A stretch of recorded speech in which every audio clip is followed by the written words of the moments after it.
Razaqtana wa qina adzabannar. Amin. Sambal kan?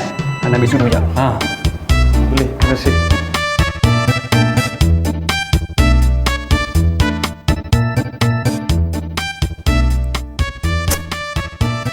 Lah si Jazri ni. Tak faham bahasa ke? Orang cakap tak suka lah. Sekarang put dalam sini.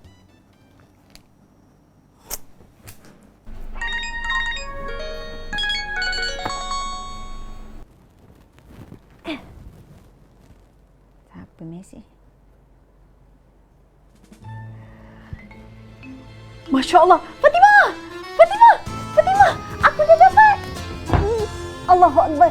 Masya Allah, Fatimah!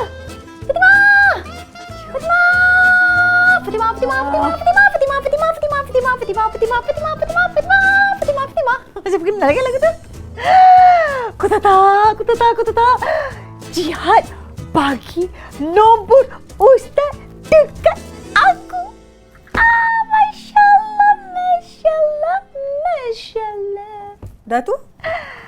Kau rasakan okey tak kalau aku mesej Ustaz? Mesej? Nak cakap apa? Aku cakap lah yang semua orang rasa sunyi tanpa dia. Dekat masjid tu tak berseri, tak ada dia.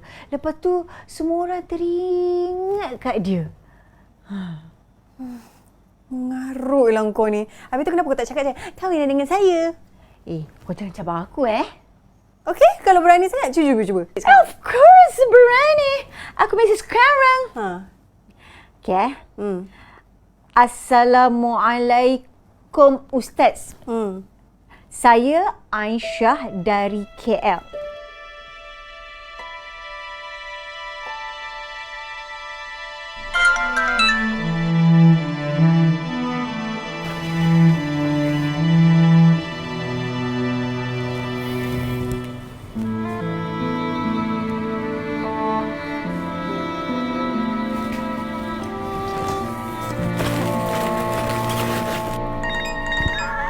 Sabar dulu. Tak sebenarnya orang lain.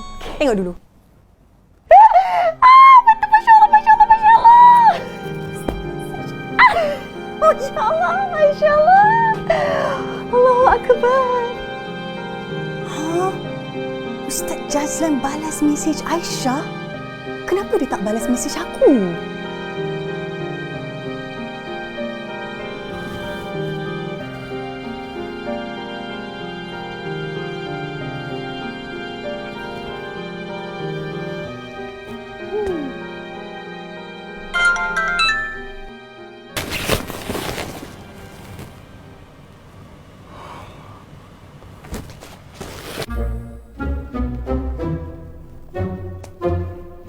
Tak reply pun.